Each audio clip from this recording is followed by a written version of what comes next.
What is up, guys? This is Mateo's 2020 Politics here, and today we will be discussing a comment made by the man who I am ashamed to say was the former mayor of New York City, my city, named Rudy Giuliani. So, here's what he said. Of course you know what's going on with Ukraine. You have Trump who asked the Ukrainian president for dirt on Joe Biden. It's literally in the transcripts.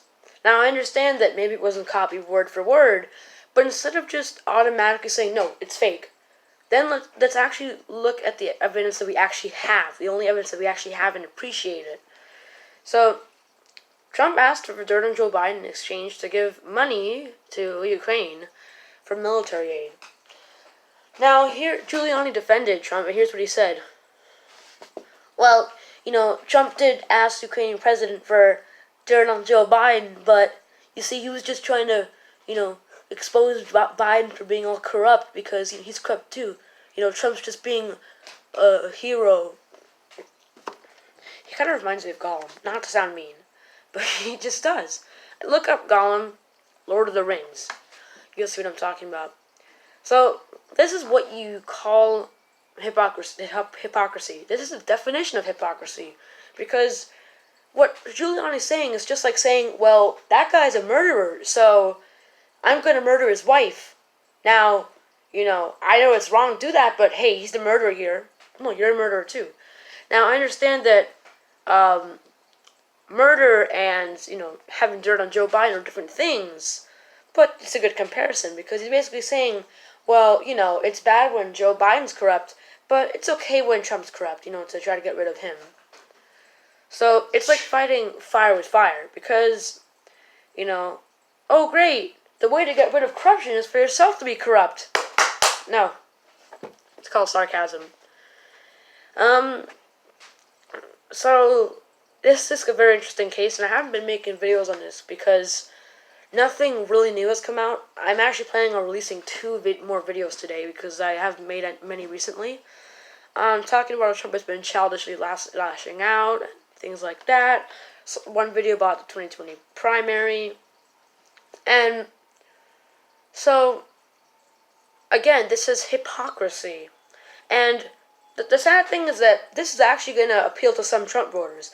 Trump voters are going to buy this. They're going to agree with this claim. They're going to say, well, he was just trying to rat out Joe Biden.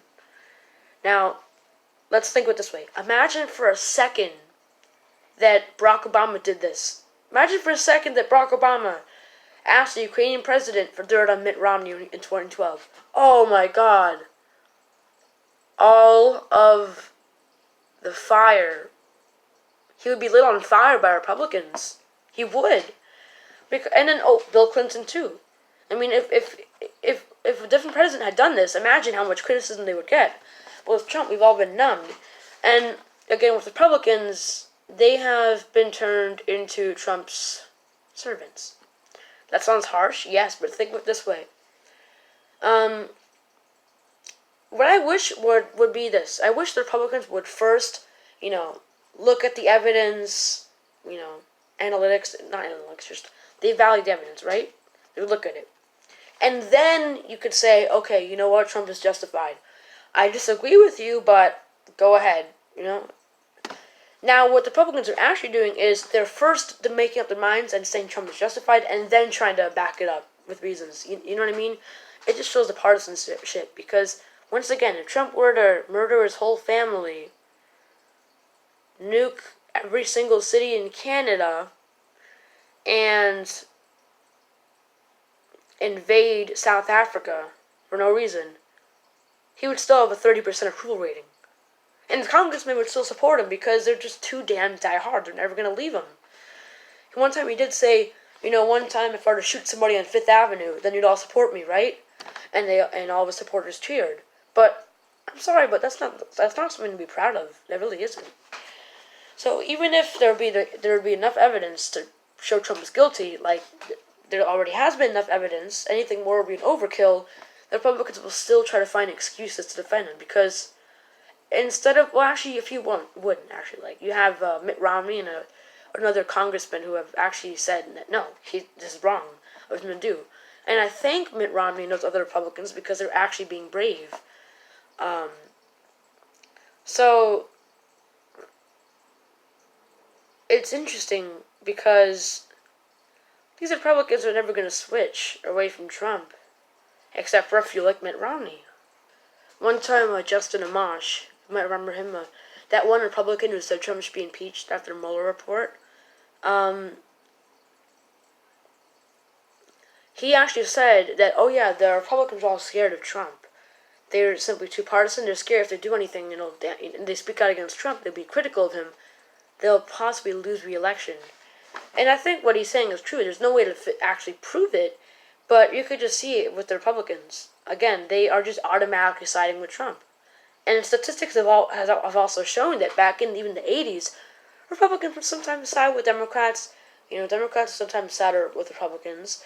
And Democrats are still nonpartisan. You have people like Joe Manchin, Mark Warner, you had people like Claire McCaskill, or Joe Donnelly siding with Trump.